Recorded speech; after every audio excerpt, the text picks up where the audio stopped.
YouTube Nation, Main Event TV, aka Me TV, aka Happy Halloween, everybody. And obviously, last night for Halloween, the Eagles decided to dress up as a playoff team. I don't understand this, but we won't get on that tape. Before we talk about Eagles Cowboys, though, I need to give y'all the setup what happened last week since I talked about the Eagles, all right? Because for those who don't know, there was drama everywhere when it came to being the Eagles. And we talk about this because Asante Samuel, oh my God, for those who don't know, Asante Samuel was on the trade block last week, all right? The Eagles put his name on the trade block. Asante Samuel saw it, and he cried about it. The Eagles don't want me, they don't want me. You gotta be kidding me, man. Seriously, we heard the same thing, was in the beginning of the year when he first got Rodgers Cromartie. Samuel came out and said then, I don't know what's going on, they don't want me. They had to get the ball a hug. It was just a bunch of bullshit. It was a bunch of bullshit. Asante Samuel, I'll put it like this. If the Eagles don't want you, are you still on this team?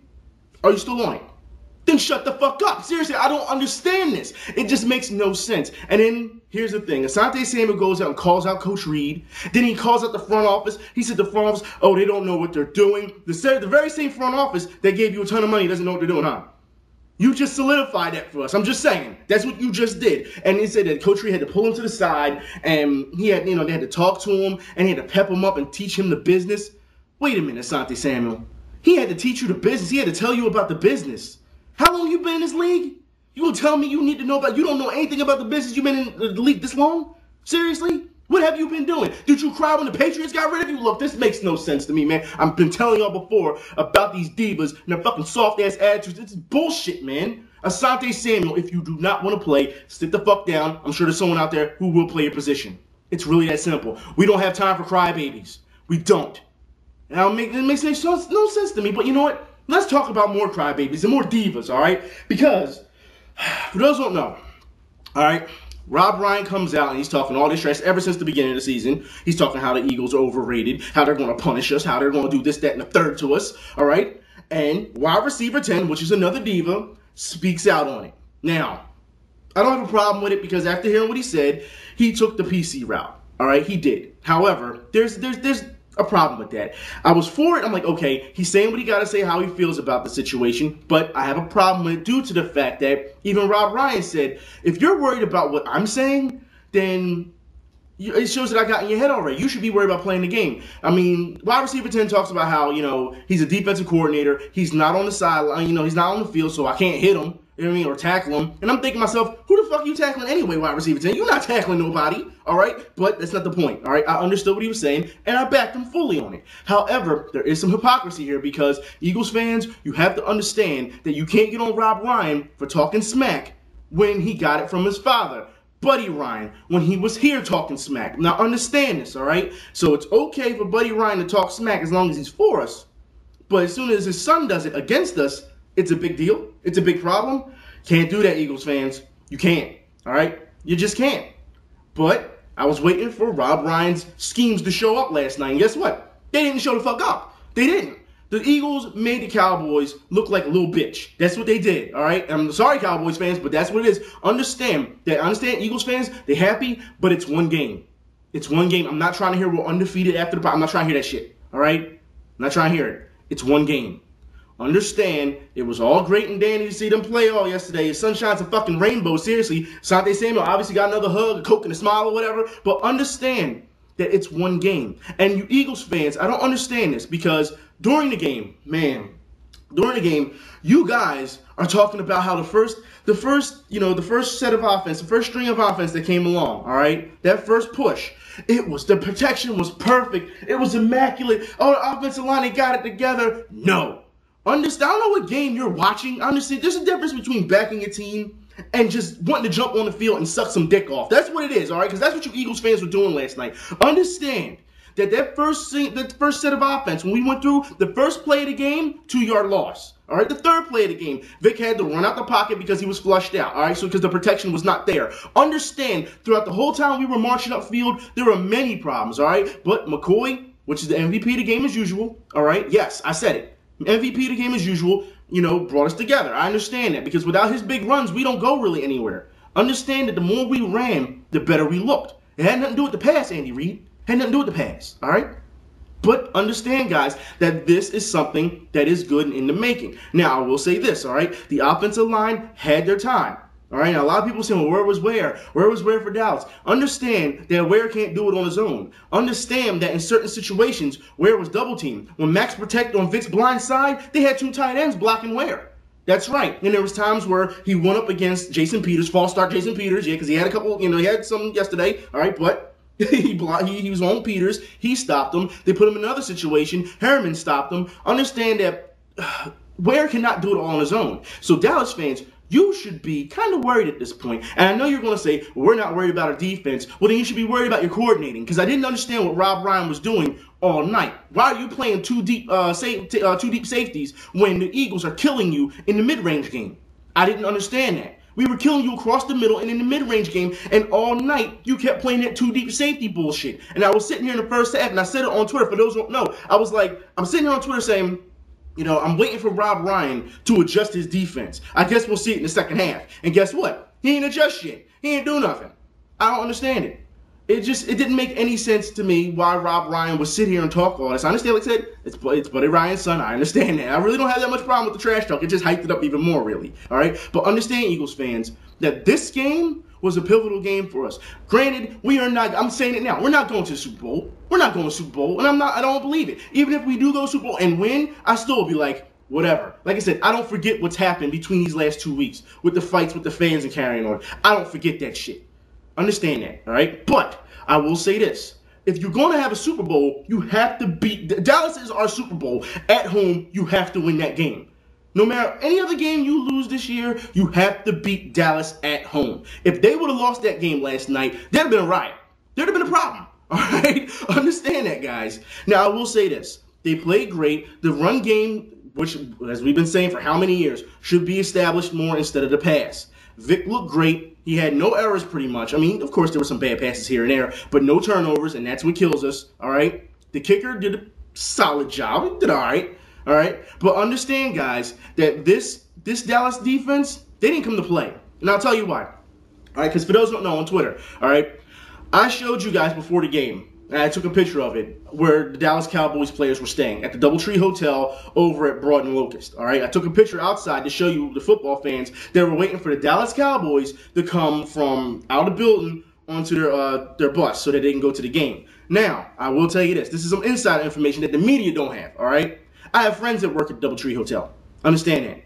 All right, so what happened at the Doubletree Hotel was not a good thing for Dallas players. Dallas fans, listen up very closely, all right? Apparently, when the Dallas Cowboys rolled into town, the employees were told, yes, they were told, that in order to make the Dallas Cowboys feel welcome, they had to wear Dallas Cowboys memorabilia or any type of jersey or hat or whatever. And the employees who were Eagles fans weren't having that shit. Understand it, they weren't having that shit. So there was a big problem between the employees, and not the Dallas Cowboys, but management. Understand it. So that already started off really bad before Dallas Cowboys came in. All right, let's get that straight. Then the day a couple hours before the game. All right, I was talking to my friend. He said that the Dallas Cowboys were ordering all these big meals. And we're talking very heavy meals. We're talking steak. And they're not just talking just steak, but cheese steaks and all this other bullshit. Big meals, heavy meals. Now, you know if you've ever played football before a game, you do not load up on heavy meals. You eat light before a game. All right? If you need that energy, you burn up on some carbs. You eat a lot of carbs, but that's it. You don't eat fucking steak and all this other bullshit. You don't do that because that makes you sluggish when the game comes. You know this and I know this. Dallas fans, understand what happened before the game. Before you understand, say, well, the defense just wasn't bad. No, they set themselves up to fail. They really did. They took advantage of the shit and then set themselves up to fail. And like I said, defensive coordinating had a hell of a problem. And I'll put it like this. On our side for the defensive coordinating, NBC made Juan Castillo look like a god. There is no way. First half of play, they're like, oh, he's doing such a great job. And look. All right, we know what's happened between then and now. Juan Castillo is not that good of a defensive coordinator. There was a lot of different formations, if you seen that last night, a lot of different shifts, something that we didn't see games before that. So the defense is okay. Also knows that bitch Jason Babin, because you already know I called him out once, that bitch, notice he didn't get a sack until Trent Cole came back. Notice that? He didn't get a sack until he came back. And in the first half, when he got that sack, what'd he do? This shit, start posing this shit, and the other guy had joined in. It was like a fucking runway shoot. There was 3 guys posing on that one sack. I'm like, come on, guys. Stop with the posing, get back. get back. This is before the score got out of hand. So I'm thinking to myself, this is the attitude of this team. I'm telling you, it's pissing me off. It really is. I understand last night was a great win for us. It was a blowout. It was whatever you want to call it. But this team still pisses me off to the point where it's like, hey, at this point, I'm watching these games just for entertainment. I'm not watching it for competition. Next week, we got the Bears. That's right. Now, Vic, I don't think he's ever beat the Bears. So this is going to be tough. Monday night game, as far as I'm hearing, against the Bears. This will be a tough game. I really don't see the Eagles winning this game. However, I will say this. The game after against the Cardinals, I see the Eagles killing the Cardinals. I see them. Now, I want to talk about this, all right? About the Cardinals. Not the football Cardinals anymore. No, the baseball Cardinals.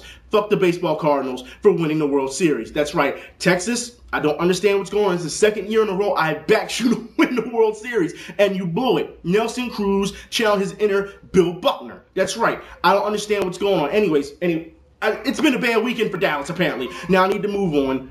Jeez, can y'all hear that out there? Do y'all hear that? That's that woman again with her kid not having any type of control. That is a joke. That's a joke. Unbelievable. All right? Take him to the park or something. This goes on all the time. But you know what? Let's move on. I want to get back to football. I really do. Yeah, Cardinals, like I said before. You want to win? Tony La Russa, if you don't know, he just retired. Yes, and I don't care. Like I said, when you got to cry your way to a World Series, I don't care. I really don't. And I talked about that a couple weeks ago. Anyways, to the rest of the Cardinals, though, and their fans, congratulations. Now, I need to move on. We'll talk about more football. But flip back real quick, all right? Because for those who still any other football, the Baltimore Ravens, I don't understand this. I really don't understand this. Now, look, Joe Flacco should not be throwing the ball 50 times. There's no way in hell he should be throwing the ball 50 times, all right? But he got booed last night. Man, it's a joke. It's a joke. You start with your running game, you have that power, and then you decide to throw the ball with Flacco. Joe Flacco is not that much of a premier quarterback for him to be throwing the ball 50 times. I don't understand it. I don't know what you're doing. Now, I need to talk about this Tim Tebow thing. Look, guys, I'm not going to jump on Tebow. I already talked about it last week. I'm not going to. For those who have not seen the news, he is getting destroyed everywhere he goes pretty much. All right, now we know last night or yesterday when he played against the Lions, we knew he wasn't going to do well against the Lions. We knew what the Lions had to bring to the game defensively. We knew this. Throws a pick six for 100 yards. He has 3 fumbles. I mean, this guy threw 167 yards. He was like 18 for like 35 or something like that. This is a joke. And Skip Bayless, I won't even bring this up only because of Skip Bayless, all right? Also, he also had 3 fumbles. And for those who didn't see what happened also, all right, he got Tebowed. For those who don't know what it is, Tebowing is now the new thing. So the Detroit Lions, when they tackled Tebow, they mocked him with his own pose. And now for what we're hearing, there's a couple of religious groups out there that are mad at the Detroit Lions for the pose. This is getting out of hand, guys. I told you before about this religion thing and how it's going to get worse. But everyone wants to, have their own thing. Look, I'm not going to blame Tim Tebow for what he believes. That's his faith. I'm not going to blame him for that. I blame the media, like I said before, for pushing it the way they have. And some of you guys in the comments, look, I have to apologize right now due to the fact that I haven't gotten back to you guys in 2 weeks. Responses really that much in comments, all right? But understand, some of you guys said he deserved that starting job. He deserved because, he's a good guy. He's a missionary. He does all this stuff, all these good deeds. That doesn't equate to dollars. Understand that this is about football. Just because you waste a first-round draft pick on a guy you think is good enough, and I said during the draft, was it the last season? All right, 2 seasons ago, when they drafted him, I said they drafted him too high. If you go back to it, all right, if you watch the video. But I said that Tim Tebow is a nice guy. He seems like he's a very nice guy, a genuine guy. I don't blame him for that. I don't blame him for what he believes in as long as he's not pushing it on people. But, that's him. I don't have a problem with that. But the media has made this more than what it is. And now it's starting to show its ugly head. And I want to talk about this, like I said, due to the fact because of Skip Bayless. Because I had said on Twitter after the game what happened with Tim Tebow, I said, I wonder what Skip Bayless his excuse is going to be now. I wonder what his excuse is going to be now. Because he didn't listen to any other fans, anyone educated on the sport. He didn't listen to any, ex-pros. I mean, it made no sense. He was just blindly defending this guy because of what he saw 3 games last season, and was it week 17? Come on, man. You can't go by that. You should know this business is a what have you done for me lately business. It doesn't matter what you did in the past. Understand, if you don't believe me, you can ask the Bull Smith, was he played for the Giants? You can ask him. All right, you can ask Jeff Hostetler this point, Phil Simms when he got benched and let go pretty much by Hostetler. Don't give me this bullshit. All right? But he wants to believe in that. So, the excuse today was because a lot of you guys said he's probably going to stop using Twitter. And he's probably going to resign from his job. And it was funny. Today, he says that it wasn't Tim Tebow's. Half of it was only Tim Tebow's fault. Because obviously the offensive line is weak. He doesn't have any weapons. And the way in the system that they're playing him in doesn't work. Pretty much they want, and this is what he said, they want Denver Broncos to do this freestyle, no huddle, college system, which makes no sense to me. All right, there's no way that that's when he'll flourish. That's bullshit. All right, we saw that the last game last week, and he wasn't that good at it. All right, don't tell me that you're going to change your whole scheme around for one quarterback. It doesn't work that way. He is a quarterback. His job is to adjust. Well, don't you understand, Skip Bayless? You can't say that his offensive line isn't that good. Okay, fine. You want to say his offensive line is that good because that's how he got the 7 sacks. All right, that's fine. But then he turns around and says that it was Cam Newton's fault. It was all Cam Newton's fault because those 3 fumbles or whatever, it was his fault that the Carolina Panthers lost yesterday. And then said, but it wasn't the offensive line's fault. So Cam Newton just all of a sudden, those guys just came after him out of nowhere, huh? Is that what you're saying, Skip? It makes no sense. He'll use one excuse for one person, but it's not okay for another person, and that's a joke. This guy, I'll tell you now, Skip Bayless, you weren't that good when Woody Page was on there with you when it was cold pizza. Woody Page would dominate you night in and night out on that show.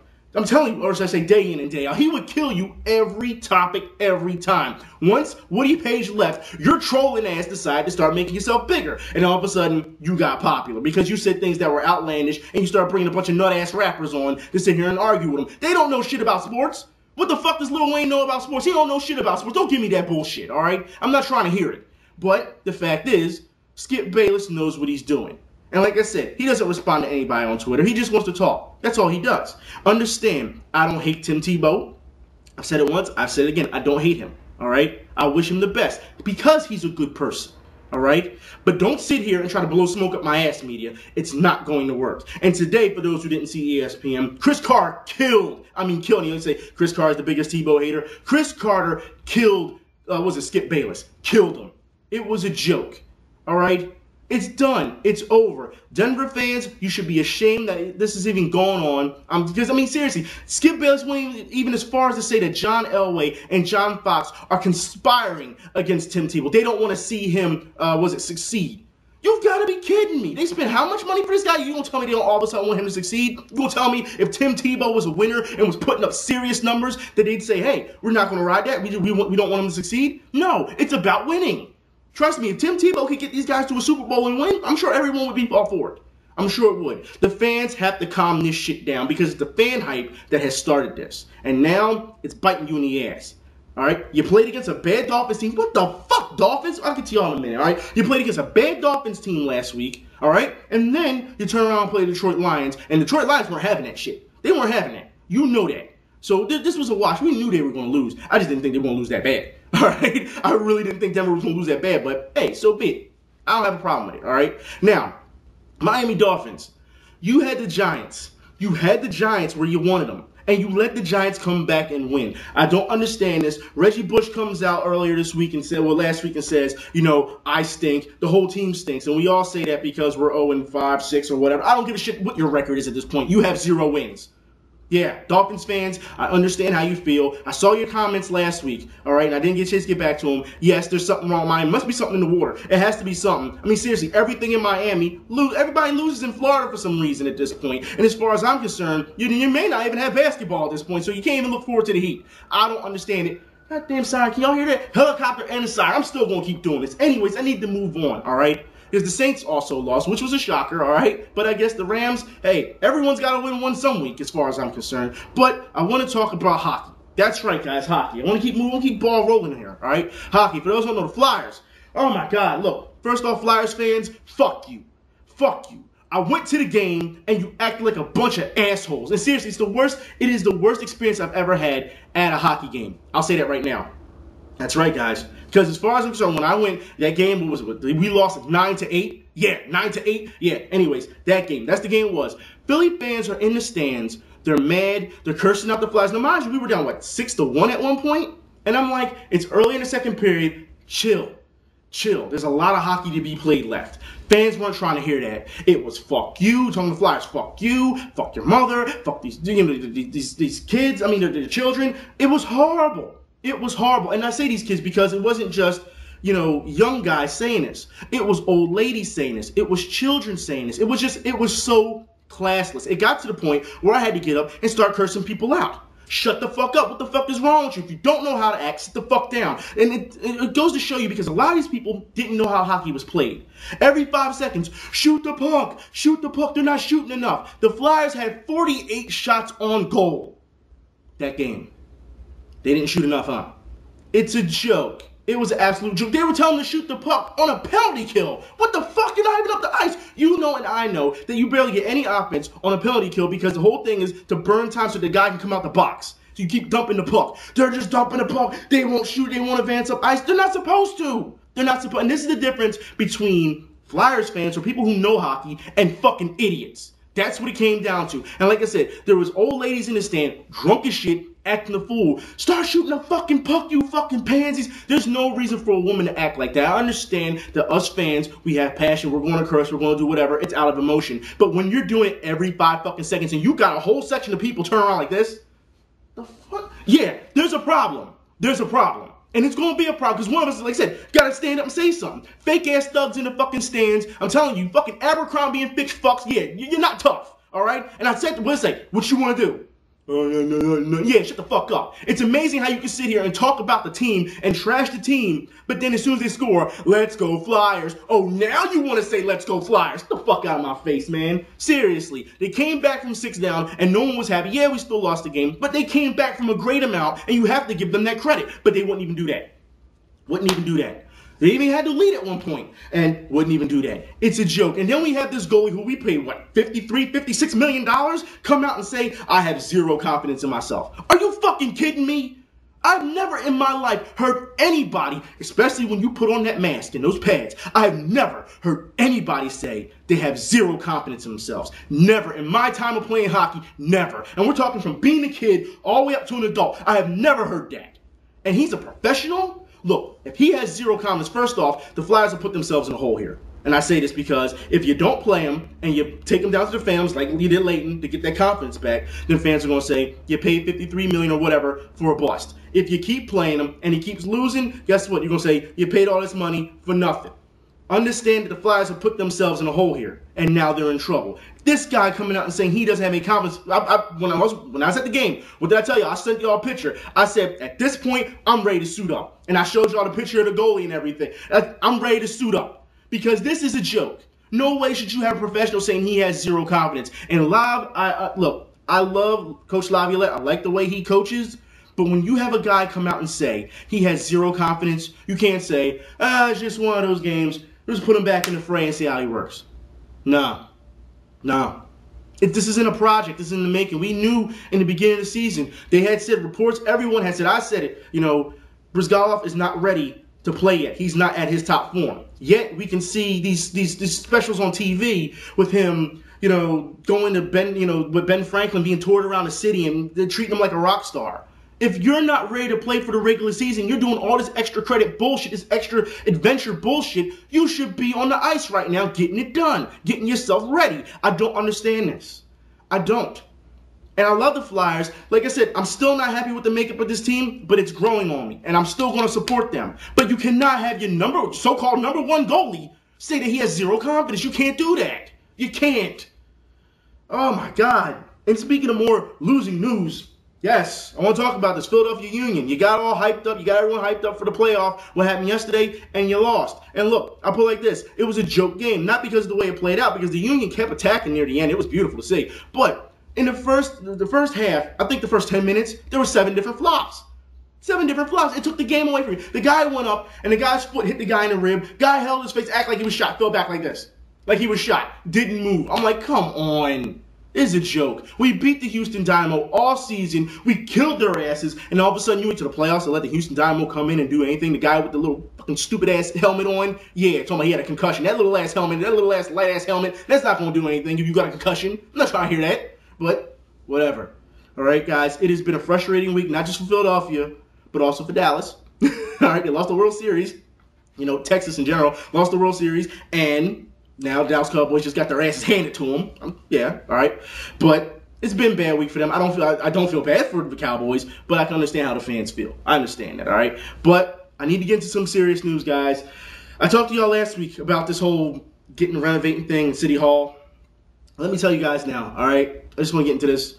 you have to understand that I read some of your comments and you say, oh, you're going to blackmail City Hall and things of that nature. No, I'm not blackmailing City Hall, all right? I guess you can, if you want to call it that, I guess, because it was public. It was made public at the time, all right? I just took the screenshot and kept it. It was public. So it's not like I had a secret and was like, ooh, but I do have the proof. So the day after I said that in the video, right, I talked to City Hall, and you know what they tell me?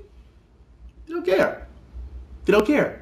They tend, now I put this on the Facebook page and people who read the Twitter, Twitter feed, they saw it and people were like, are you fucking serious? And I put it like this because the way the conversation went was just ridiculous, because they were going on saying how they were sitting at South Philadelphia High School thinking of ways, that's right, thinking of ways to help the community.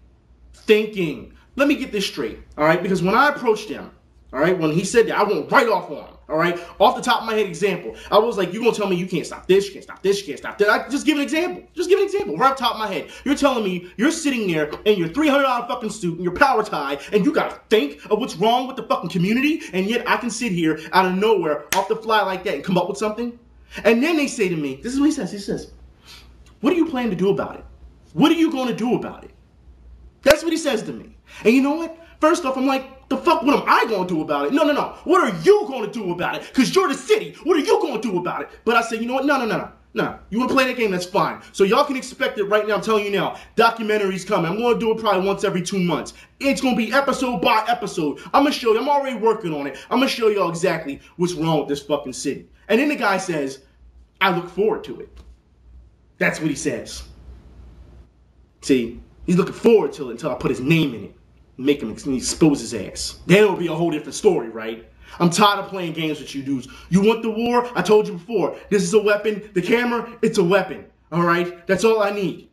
And I just need this mouth. That's all I need. Mouthpiece. That's all I need. Y'all know what I can do when I'm motivated. City Hall, you fuck with the wrong person. Y'all can expect that shit coming. I'll talk to y'all later. Y'all be safe. I'm out.